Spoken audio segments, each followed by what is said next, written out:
What I'm curious about right now, Sequoia, is that I have seen that you've been putting in a lot of effort into Proposition 37 and saying yes to Proposition 37 for the state of California. And I feel like I've been noticing a lot of opposition to Proposition, saying no to Proposition 37 coming up on the internet. I've been seeing that there's been outside sources and forces. I'd like to know if you know who they are that is opposing it and why. Well, with my digging, I have come across that Monsanto has already donated $7 million to the state of California to oppose the yes vote of Proposition 37. But there's countless other companies and many different corporations, Pepsi, as well as Dean Foods. These are companies that own now, for instance, Silk and Naked Juice, for instance. So there's many different products that are actually considered natural products or even organic products, and they contain different byproducts that come from genetically engineered corn or soy. So this is a very big conversation when it comes to labeling. So I understand that the opposition doesn't want to have to change their labels. They're going to tell us that it's because food prices are going to go up. That's one of the things that I've definitely been hearing. I've got to say, I'm so hot. We can turn it off. And I am really appalled to find out that Monsanto has put in $7 million against Proposition 37. And you know, I watched the movie today, the video on Whole Foods, and that they have not given a penny, a cent, I should say, towards this proposition. And so we're really being hoodwinked. The public are being hoodwinked, and I don't know if they know where to go anymore for the truth, because it seems that everything is so convoluted. So,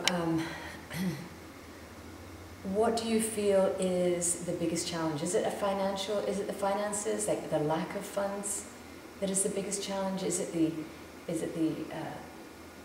truth that's being hidden? What do you feel is the biggest challenge that we have on our hands about getting Proposition 37 passed? That's a very important question. I feel that the biggest challenge is the people who are on the fence, those people who feel that, yes, we should have our food labeled, and yet, oh no, I don't want it to mean that the cost of my food is going to go up. So the people who are really on that fence, who believe in some of that propaganda, that this idea that their food's going to go up because a label's changed, you know, these companies update their labeling and packaging often enough without there being a mandate for it. It's really not about the food costs going up. What it's about is, on a large level, what we do know is that when the European Union passed a law for genetic labeling of the foods, sales went down on those products.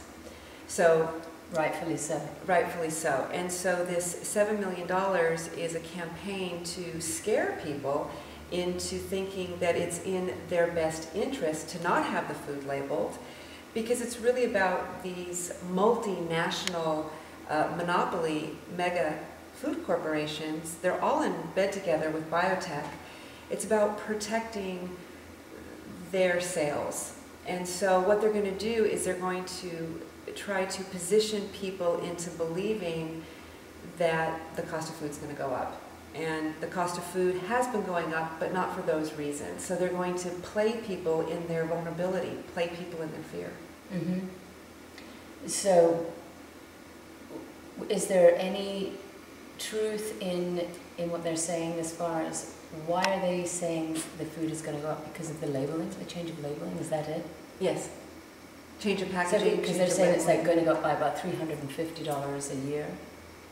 Gosh, I didn't even get that statistic, but that's so crazy. But, you know, we're told that there's going to be hyperinflation and food prices are going to go crazy just because of the banking system.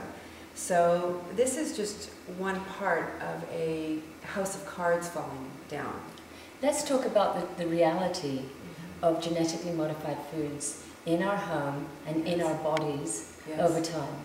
Because you know, people may think that right now they can buy food that's less expensive and it's fine, it feeds the family and it keeps everything going. But there are long-term costs that are not being spoken about. Absolutely. Do you want to address some of those health issues that may be most important to actually let people know about? Absolutely. There are health issues that, first of all, we can't really know because, as they say, we don't have any peer-reviewed studies.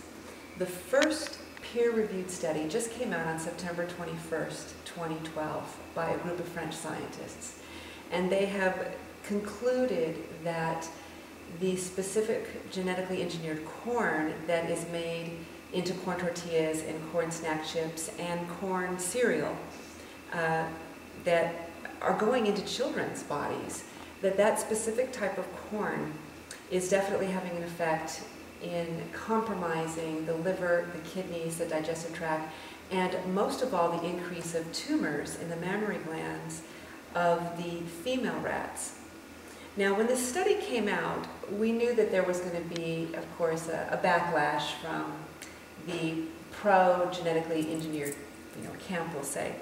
And one of the backlashes that they said was that, well, in that study they happened to use a type of rat that was already prone to getting tumors, so it doesn't count. That was one of their points.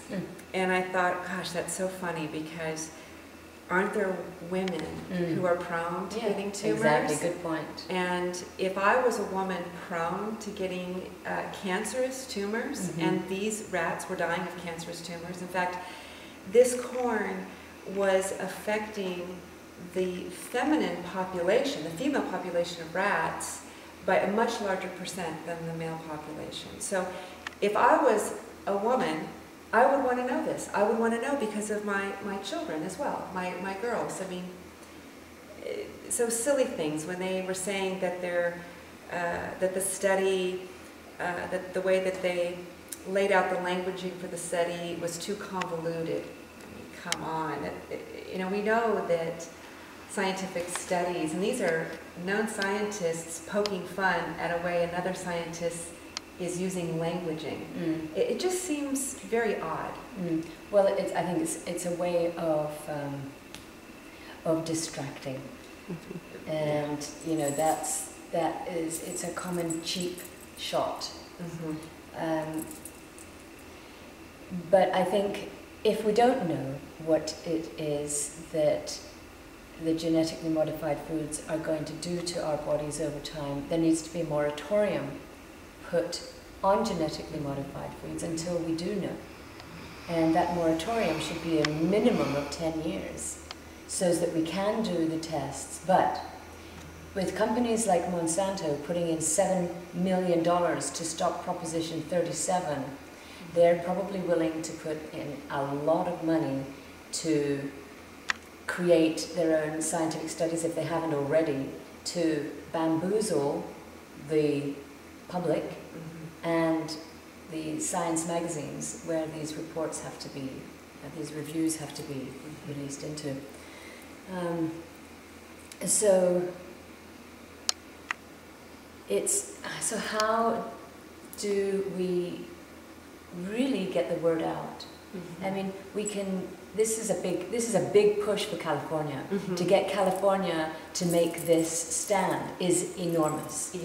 If we can get this passed, this will change the face of the food industry. Absolutely. About time. Yes. And I know, being from Europe, being from England, that you can't buy genetically modified foods in England, as far as I know. that Prince Charles had a lot to do with that, because the people went out in the streets and they went into the stores, into the supermarkets, and they told the managers of the supermarkets, get that genetically modified cornflake off of our shelves. Wow. But that's what they do. They go up and they do something about it. I wonder why the American population aren't doing this. Why are they so easy to just lay down and become doormats and not stand up for the health of their future, their children, their families, themselves? Why are they so complacent? So many Americans, it's a great question. And so many Americans actually believe that the government is taking care of us. They actually believe that there's something safe about genetically engineered foods. They don't have the red flags that come up. There's a certain population of us that do, but there's so many people who actually believe that if genetically engineered foods were truly dangerous, that the FDA would be protecting us. So here's the catch with that, is that most people don't realize that this board of directors of the FDA are switching from being board of directors of the FDA to board of directors of Monsanto. Correct. When their term is finished, they switch and go back to Monsanto, and then they can pass bills when they're back in the FDA that Monsanto need them to get passed. Correct. So they're hand in glove. Correct. Absolutely. And we're dealing with a very corrupt situation. I mean, we could go into a lot of the negativities about it, but the most important thing, I think, for us to focus on is to gear people up to becoming vocal, to becoming active, and to getting educated about what's going on. Absolutely. There's incredible videos. That 12-minute video with the French scientists, it's a must video to see. And that's not a lot of time for people to spend in their day to see that 12-minute video.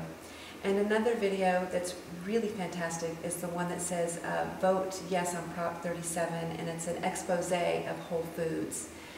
We need Whole Foods to really stand and take a stand, because if Whole Foods is our largest grocery store chain that is leading the healthy organic food industry, as they say, apparently protecting us and letting us know that it's our right to know what's in our food, but yet they have a mission statement. Whole Foods has a mission statement that we ought to know, and we have the right to know what's in our food, and clearly they're not standing behind this initiative. So they need to be held accountable to that, and we need to bring Whole Foods up to date, that we want them to stand for the people and not be a part of this deception.